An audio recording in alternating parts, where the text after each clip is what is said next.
In the second part of this module, let us discuss about the path that leads to Nibbāna. There are many ways or methods through which Nibbāna is attained. Pali literature records all those gradual processes of emancipation such as serenity, samatha meditation, insight, vipassana meditation, contemplation, jhana, 7 stages of purification, sattva visuddhi, and the 4 foundation of mindfulness, chattaro satipatthana, through which a yogavachar discovers a supramundane unconditioned state which is already existing. There is a gradual path that leads to Nibbāna, but the Nibbāna is not produced by any path.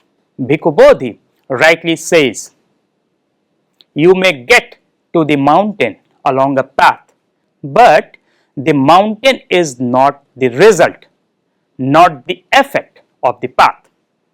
You may see a light, but the light is not the result of your eyesight. Nibbāna is truth, the suchness. One can only realize it. One cannot bring Nibbāna into existence. Therefore, it is not the result of anything, has no cause and no effect. It is asankhat as it is free from threefold characteristic: arising, upada, cessation, vaya, and change of state, thitas anyathatang, of any condition belong to the mundane and supramundane state. If we minutely observe the approaches of all these practices, we find that the journey from conditioned to the unconditioned is attainable through threefold training called Sila, Samadhi and Panya. Although the Nibbāna cannot be expressed by words or language, it can be realized by qualifying the 4 supramundane stages which leads to arhatship. Who can practice these supramundane stages called the noble stages, path and fruit? The answer is a yogavachar who attains 8 attainments, samapatti, or in brief we can divide into 2, the 4 material attainments and 4 immaterial attainments, by means of suppressing the 5 hindrances, nivarana, of samadhi through the 5 jhan factors. Jhan factors are 5 in number. They are initial application, vitakka, sustained application, vichar, pleasure, piti, happiness, sukh, and one-pointedness of concentration, that is ekaggata.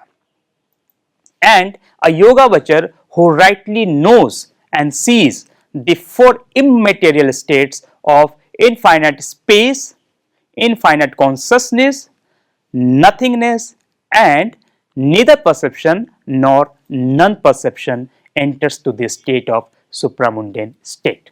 The objective of this supramundane state is to eliminate all those 10 fetters, technically called sanyojana. These 10 fetters are as follows. The first, self-view, sakkaya ditthi.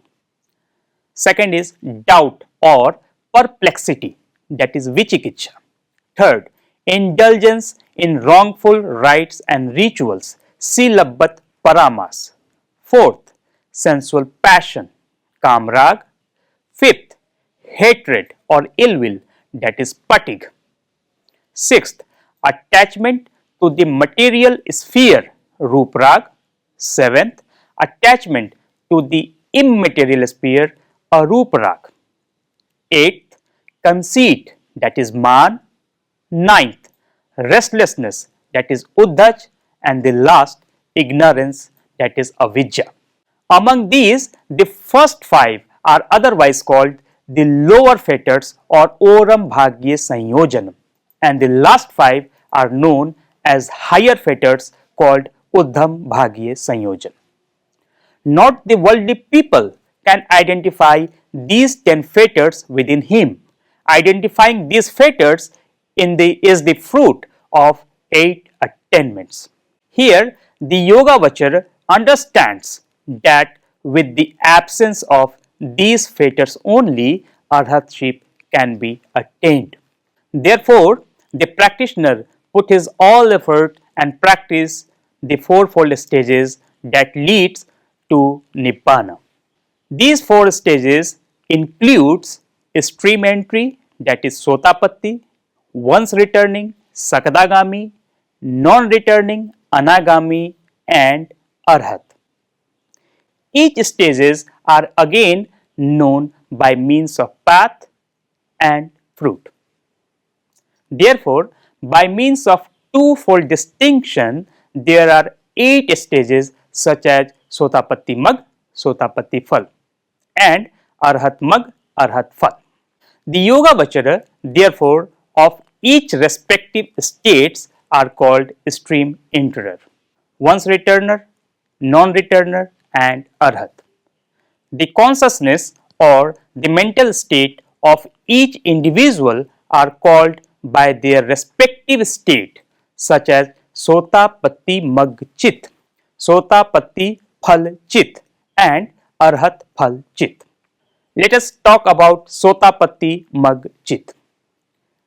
A Yogavachara put his effort through the process of 5-fold jhanas in eliminating the first 3 fetters called Sakaiditti, Vichikicha, and Silabbat Paramas. Now, Sotapatti Phalchit. After eliminating the first 3 fetters, a practitioner's state of mind is called the Sotapatti Phalchit, as he got the fruit of this state. As a result, he gets liberated from the cycle of existence within 7 births in the human and celestial world. Now, let us talk about Sakadagami Magchit. Further, he strives for suppressing the 4th and 5th fetters called Kamrag and Patig, as it cannot be eliminated at this stage. Now, Sakadagami Phalchit. Having weakened the 2 fetters, he attains the fruit and enable himself to become an Arhat within 1 birth only. Now, let us discuss about Anagami Magchit. Once the practitioner enters into the non-returner stage, he eliminates Kamrag and Patik, that is to say, the 4th and 5th fetters that was suppressed in the Sakadagami stage. Since the lower fetters are all eliminated, he becomes the non-returner.